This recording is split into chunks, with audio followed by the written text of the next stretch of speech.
Εσύ.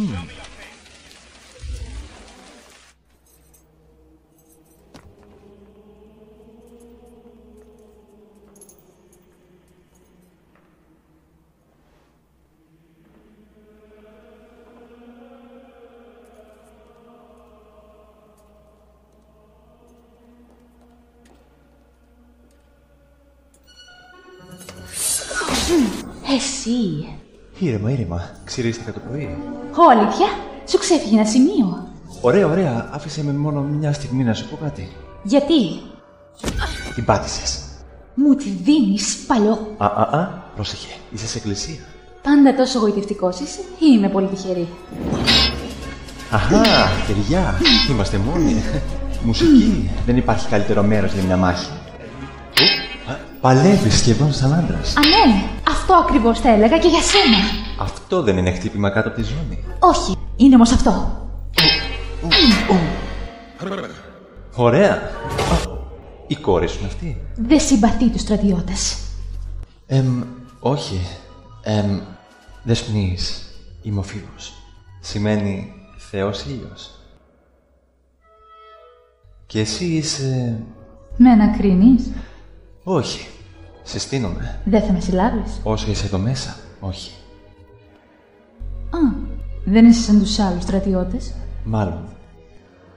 Τότε, αφού δεν θα με συλλάβεις, τι θες λοιπόν? Να μου πεις το όνομά σου. Εσμεράλδα. Υπέροχο. Καλύτερο από το Φίβος, πάντως.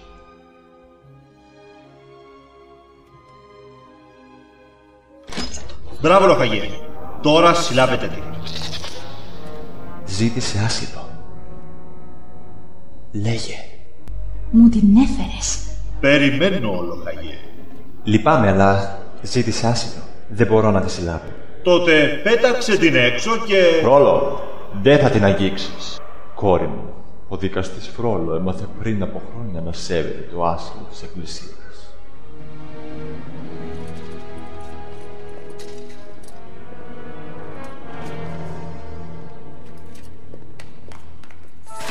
Εντάξει, φεύγω.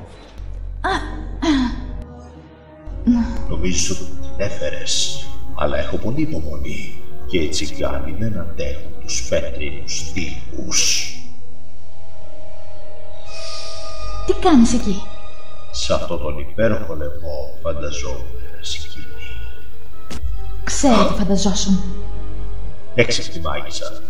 Είναι χαρακτηριστικό σας να αλλάζετε την αλήθεια και να θολώνετε το μυαλό με ανίερες σκέψεις. Δεν πειράζει όμως.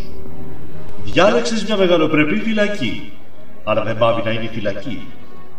Μόλις πατήσεις το πόδι σου έξω, είσαι δικιά μου.